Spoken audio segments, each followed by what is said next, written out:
Student, आज हम कुछ प्रोग्राम के बारे में डिस्कशन करेंगे कि आपको इस चैप्टर से किस तरह के क्वेश्चन आएंगे। तो identify each part elements of function. ठीक है, तो किस तरीके से करेंगे, देखिए आपके सामने ये प्रोग्राम है। आप जब ये वीडियो देखोगे तो आप इस प्रोग्राम को बना लेना, क्योंकि मेरे को ऊपर नीचे करना पड़ेगा वीडियो, तो आपको दिक्कत हो सकता है कि सर ने कैसे बोला कैसे नहीं किया। तो आपको क्लियर हो जाएगा अगर आप एक पेज में नोट कर लोगे, उसके बाद बाकी की चीज़ें जो हैं आप देख सकते हो ईजिली। तो देखिए अभी हमने यहाँ पर क्या किया हुआ है। सबसे पहले हमने एक फंक्शन डिफाइन किया DEF हेलो, जिसके अंदर हमने दो आर्गूमेंट पास किए A B एंड B को हमने डिफ़ॉल्ट आर्गूमेंट लगा रखा है और कॉलन लगाए हुए हैं। उसके इंटेंट में हमने C equal to A plus B, उसके बाद हमने प्रिंट दिया है, फिर उसके हमने रिटर्न करवा दिया है। उसके बाद हमने अपने मेन इंटेंट में प्रिंट दिया है दिस इज़ मेन, फिर K is equal to 2, M is equal to 4, T एक वेरिएबल लिया जिसके अंदर हमने हेलो नाम के फंक्शन को कॉल करवा लिया है और K को इसके अंदर कॉल करवा लिया है। ठीक है, यानी कि ये जो वेरिएबल है वो यहाँ पर इसके अंदर चला गया है। प्रिंट T दे दिया है। उसके बाद लास्ट में हमने दिया है प्रिंट हेलो फंक्शन है आपका, और जिसके अंदर हमने K और M दोनों आर्गूमेंट पास आउट कर दिए हैं। ठीक है, अब ये प्रोग्राम आपका बना हुआ है। क्वेश्चन कुछ इस तरीके से पूछा जा सकता है आपको कि आपके इस प्रोग्राम में फंक्शन हेडर क्या है। तो फंक्शन हेडर आपका क्या है, this is your function header. ये सारा का सारा आपका फंक्शन हेडर में आता है, यानी कि DEF hello bracket start 2, B is equal to 10 bracket close and colon sign, ये सारा का सारा आपका फंक्शन हेडर है। अब अगर आपसे पूछा जाए कि पैरामीटर इसमें आपके जो प्रोग्राम बना हुआ है इसमें पैरामीटर्स क्या हैं, या पैरामीटर्स को ये फॉर्मल पैरामीटर्स या फॉर्मल आर्गूमेंट्स भी कह सकते हैं। तो इसमें देखिए आपके फंक्शन में जो पैरामीटर है वो A एंड B हैं। तो देखिए हमने A एंड B लिखा हुआ है, C नहीं है आपका, क्योंकि C जो है वो एक वेरिएबल है जो कि दोनों पैरामीटर्स को दोनों आर्गूमेंट्स को अपने अंदर स्टोर कर रहा है। तो हमारे जो पैरामीटर्स हैं वो A एंड B हैं। ठीक है, अब आपके यहाँ डिफ़ॉल्ट पैरामीटर और आर्गूमेंट कौन सा है, तो डिफ़ॉल्ट पैरामीटर और आर्गूमेंट आपका B है, B जिसके अंदर 10 वैल्यू स्टोर करके रखी हुई है। उसके बाद लोकल वेरिएबल कौन कौन से हैं, लोकल और ग्लोबल वेरिएबल कौन कौन से हैं। तो देखिए जो फंक्शन के अंदर डिक्लेयर हो रहे हैं वो सब आपके लोकल वेरिएबल हैं, यानी कि A B एंड C। तो देखिए हमने A B C एंड लिखा हुआ है यहाँ पर। और आपके ग्लोबल वेरिएबल कौन कौन से हैं, K M एंड T, ये आपके ग्लोबल वेरिएबल हैं। ठीक है ना, ये देखिए लिखा भी हुआ है यहाँ पर हमने। ठीक है, अब प्रोग्राम मैं थोड़ा नीचे शिफ्टिंग कर रहा हूँ, तो आपको थोड़ा प्रोग्राम मैंने पहले भी कहा था लिख लेना। तो अब नीचे देखिए इन्होंने कहा है कि body of function, body of function कौन कौन सा है। तो ठीक है, सिंपल है, बॉडी ऑफ फंक्शन आपका कौन कौन सा है, ये आपका बॉडी ऑफ फंक्शन है। देखिए यहाँ से लेकर ये सारा आपका बॉडी ऑफ फंक्शन है, यानी कि C A और प्रिंट और रिटर्न, ये आपका बॉडी ऑफ फंक्शन है। तो देखिए यहाँ पर मैंने लिखा हुआ है C is equal to A plus B। ठीक है, और अगर आपसे ये पूछा जाए कि मेन इंटेंट, मेन पार्ट कौन सा है आपके इस पूरे प्रोग्राम में, तो मेन पार्ट आपका कौन सा होता है, ये सारा आपका मेन पार्ट है, this is your main part. ठीक है, लिखा भी हुआ है this is your main part. तो ये देखिए मैंने नीचे भी इसी तरीके से आपको कॉल करवा रखा है पूरा का पूरा। और अगर आपसे ये पूछा जाए कि फंक्शन हेडर विच पार्ट माइंडेटरी, कि जो फंक्शन हेडर है आपका उसमें कौन सा पार्ट माइंडेटरी रहता है, तो ये देखिए माइंडेटरी रहने का मतलब है आपको DEF भी लिखना पड़ेगा, हेलो भी लिखना पड़ेगा, ब्रैकेट्स भी लिखनी पड़ेगी, A भी लिखना पड़ेगा, कॉमा भी है, B भी है, और उसके बाद गलत हो गया, आपको DEF लिखना है, हेलो लिखना है। ये जो बीच के जो आर्गूमेंट्स हैं इनकी ज़रूरत नहीं है आपको। ओके, आप चाहो इनको छोड़ सकते हो, लेकिन आपका DEF hello bracket start bracket close and colon sign, ये आपके माइंडेटरी हैं, इनको आपको लिखना ही पड़ेगा। तो देखिए नीचे आपको मैंने दे रखा है DEF hello bracket start bracket close and semi colon, ये आपके माइंडेटरी पार्ट है फंक्शन हेडर के। उसके बाद आपको पूछा जा सकता है कि कौन सा वेरिएबल जो है वो रिटर्न वो हो रहा है आपके इस पूरे प्रोग्राम में, तो रिटर्न C आपका हो रहा है यहाँ पर। ठीक है, उसके बाद आपका आपसे पूछा जा सकता है कि इसमें आपके आर्गूमेंट, एक्चुअल आर्गूमेंट या एक्चुअल पैरामीटर कौन कौन से हैं। तो जो मेन पार्ट के इंटेंट में आपके आते हैं K और M, वो आपके आपके आर्गूमेंट्स हैं, तो के और एम आपके आर्गूमेंट्स हैं। और अगर आपसे पूछा जाए कि हाँ भाई इसकी आउटपुट क्या है, तो आप देखिए आउटपुट के लिए हम यहीं से बनाते हैं, देखते हैं कि हम आउटपुट किस तरीके से निकाल रहे हैं। तो देखिए सबसे पहले आपका देखो हेलो है, हेलो के अंदर सारे इंटेंट में चलेगा। अब देखिए इंटेंट में चलने के लिए उसको हमने यहाँ पर पैरामीटर पास कर रखा है, तो डेफिनेटली हमें चाहिए होगा कि वो वेरिएबल कहीं ना कहीं से पिक करें। तो हम सबसे पहले यहाँ पर आएंगे, तो यानी सबसे पहले आपका प्रिंट नीचे आएगा। तो सबसे पहले आपका के और एम ये चला, ठीक है। उसके बाद हमने t is equal to hello और k को कॉल करवा रखा है, तो k को कॉल का मतलब k इज इक्वल टू 2।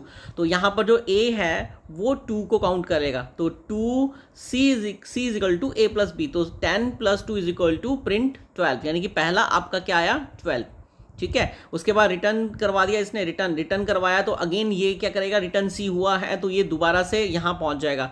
अब आपके पास यहाँ देखिए रिटर्न 10 होने के बाद अब आपके पास दोबारा से वो प्रोग्राम नीचे की तरफ आएगा, तो नीचे की तरफ आने के बाद आपके पास क्या बचता है, ये देखिए रिटर्न 12 हो रहा है और फिर 6 आ रहा है। 6 क्यों आ रहा है, क्योंकि देखिए आपका जो मेन पार्ट है यहाँ पर, ये आपका मेन पार्ट है ना दिस वन, तो 4 प्लस 2 इज इक्वल टू 6। दोनों यहाँ पर देखिए ना, हेलो हमने यहाँ पर प्रिंट करवा रखा है ना। जब आपका वैल्यू रिटर्न हो जाएगा तो दोबारा से वैल्यू ऊपर की तरफ जाएगा, तो नीचे की तरफ आएगा, वो देखेगा कि हाँ भाई अगला प्रोग्राम क्या है, K is equal to 2 M into 4। तो यहाँ पर वो ये वाला लूप ऑलरेडी हो चुका है, हमने ए को हमने दे दिया था यहाँ पर 2।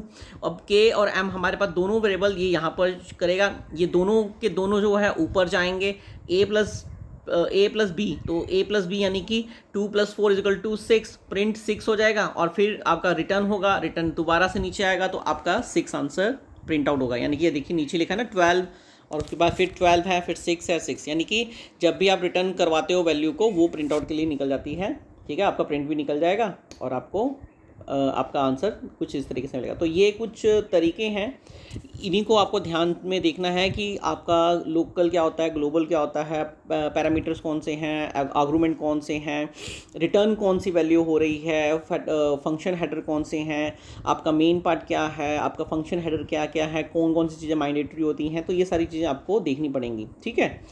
ओके, अगला है आपका, इसी फंक्शन में आपको एरर बेसिस प्रोग्राम भी आते हैं, ठीक है। एरर बेसिस प्रोग्राम भी फाइंड करने पड़ते हैं, हर एरर को फाइंड करने पर आपको मार्क्स मिलते हैं। तो किस तरीके से है, देखिए हमने एक फंक्शन एक प्रोग्राम यहाँ पर बनाया है हमने, ठीक है। यहाँ पर कुछ बहुत सारी चीज़ें मैंने रेड मार्क कर रखी हैं, तो मैंने ऑलरेडी इसके आंसर्स नीचे लिखे हुए हैं, लेकिन फिर भी हम पहले कॉल कर लेते हैं।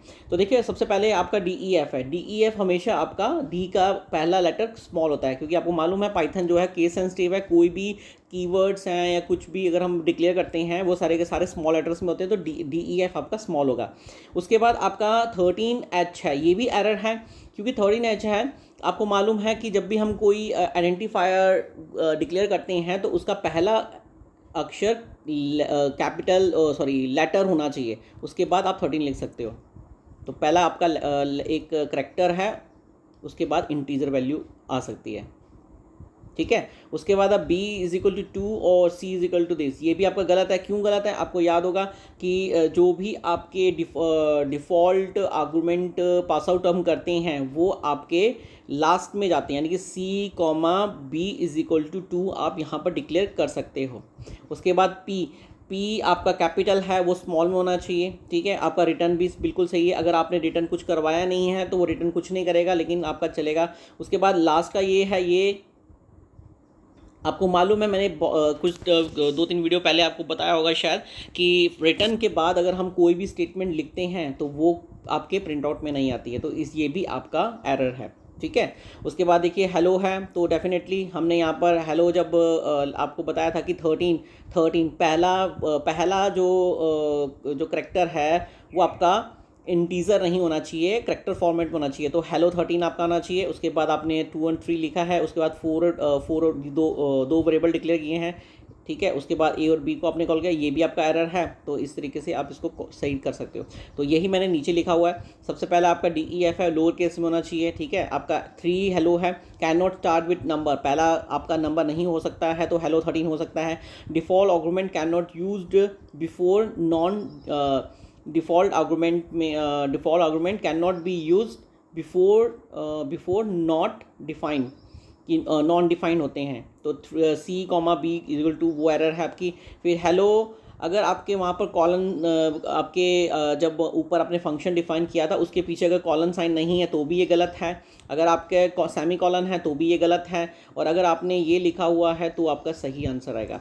पी आपका हमेशा स्मॉल लेटर में होता है, it should be lower case, तो ये आपका एरर है। और रिटर्न और after return not statement can be return, कि उसके बाद कोई भी अगर आप स्टेटमेंट लिखते हो तो वो रिटर्न नहीं होती। और हेलो 13 2 और 4 आपका डिक्लेयर होगा। तो ये आपका सारा का सारा प्रोग्राम जो है एरर बेस्ड का कुछ इस तरीके से है, ठीक है।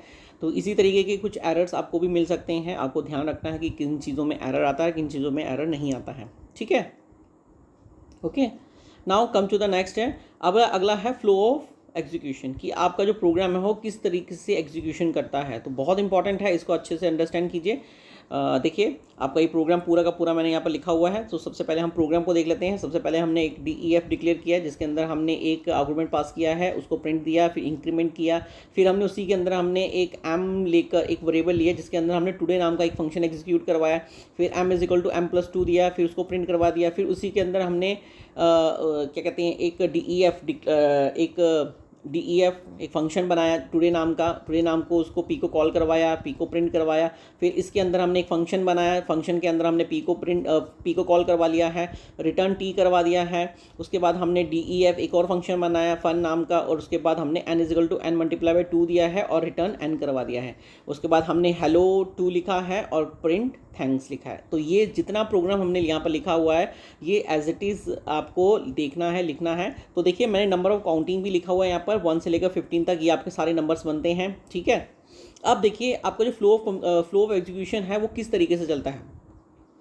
सबसे पहले देखिए हम आउटपुट भी निकालेंगे साथ साथ में, और एग्जीक्यूशन हो रहा है किस तरीके से वो नंबरिंग में लिखेंगे। तो सबसे पहले देखिए आपका DEF है, DEF का सबसे पहले चलेगा, इसके इंटेंट में ये सारा का सारा आता है तो वो नहीं चलेगा, क्योंकि वो ये चलेगा नहीं, बताएगा कि हाँ भी एक DF नाम का है।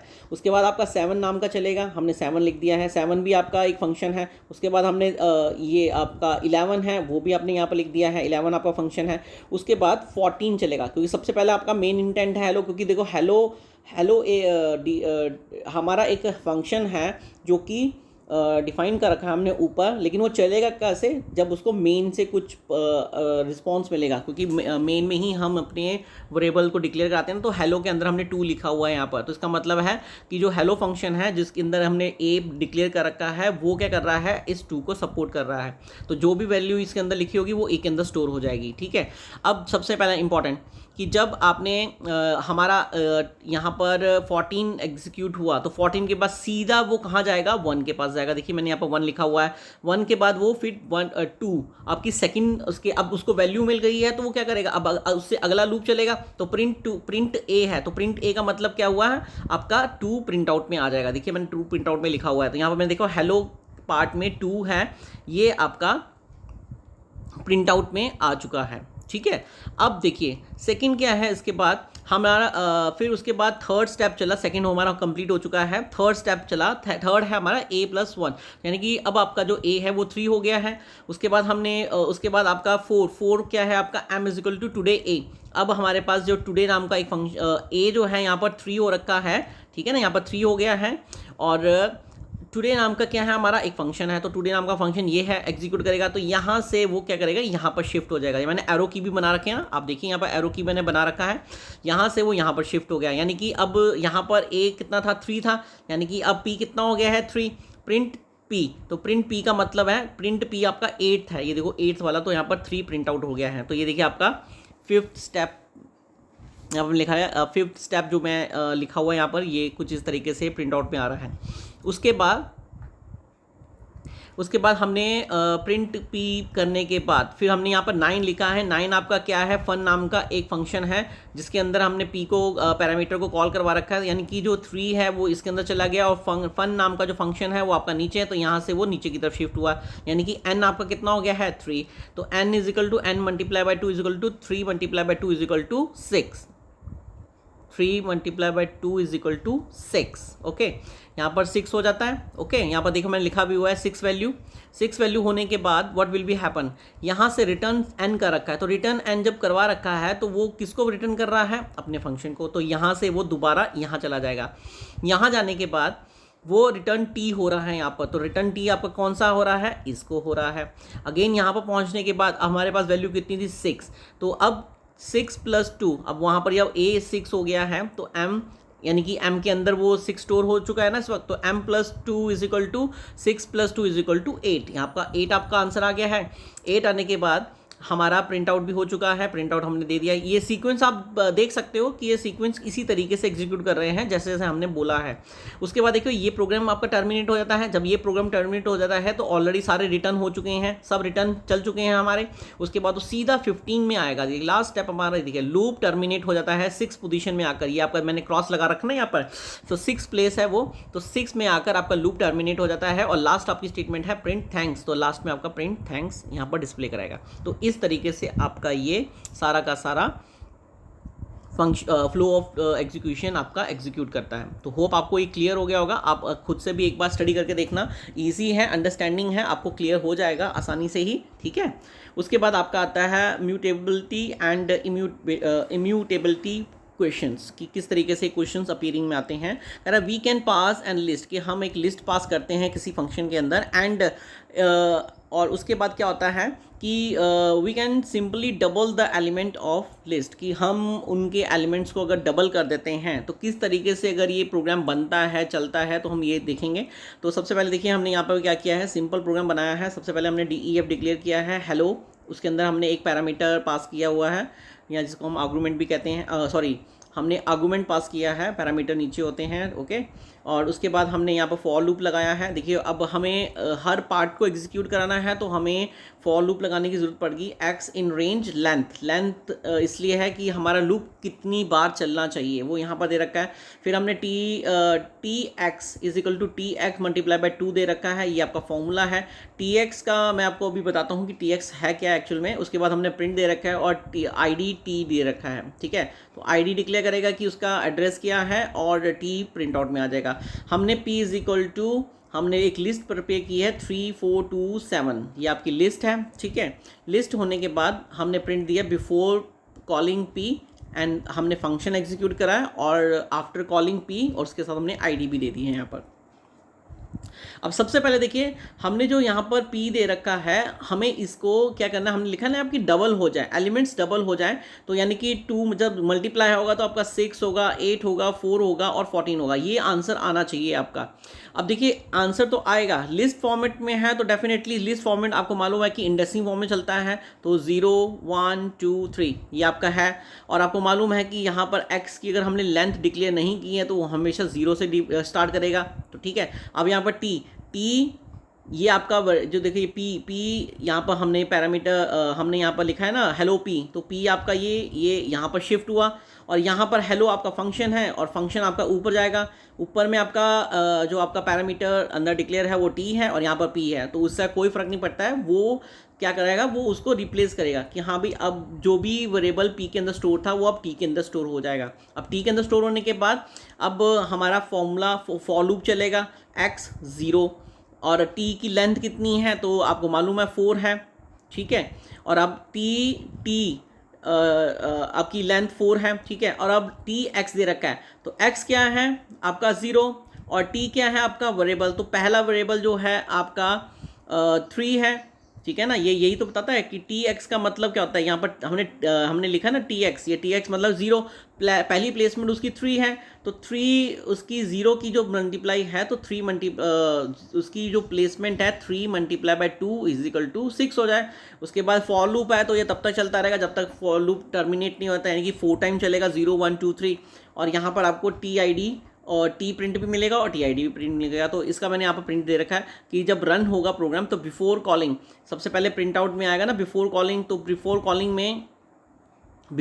में तो सिंपल है, बिफोर कॉलिंग में पहले statement as it is print हो जाएगी, और P कितना है आपका, ये है 3 4 2 7, तो ये आपका डिस्प्ले हो गया। उसके बाद फंक्शन कॉल हुआ, ऊपर गया, उसके बाद ये सारी कैलकुलेशन अपीयर होंगी, उसके बाद प्रिंट आउट है, तो प्रिंट आउट में आपको देख रहे हैं यहाँ पर कि यहाँ पर प्रिंट आउट क्या हो रहा है, यहाँ पर 6, 8, 14, उसके बाद 500 जो है उस 5000 जो है वो उसकी लोकेशन है, इमेजिनरी लोकेशन है, आपका रिजल्ट कुछ और ही आएगा। उसके बाद आपका यहाँ से फंक्शन जो है लास्ट में आएगा।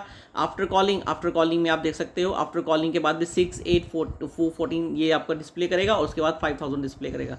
तो ये कुछ आपका प्रोग्राम है, किस तरीके से एग्जीक्यूट करता है, कैसे नहीं करता है, हमने यही देखा है इसमें। तो आपके जो इन चैप्टर से कंसल्ट क्वेश्चंस होंगे वो एरर बेसिस क्वेश्चन हो सकते हैं, फ्लो एग्जीक्यूशन के ऊपर भी आ सकता है आपको, तो ये आपको ध्यान में देना है। एरर बेसिस कुछ इस तरीके से होंगे, फ्लो एग्जीक्यूशन इस तरीके से होंगे। कुछ प्रोग्राम आपको शायद आउटपुट बेस भी आ सकते हैं कि हाँ भाई इसका आउटपुट क्या आएगा वो भी आप देख सकते हो।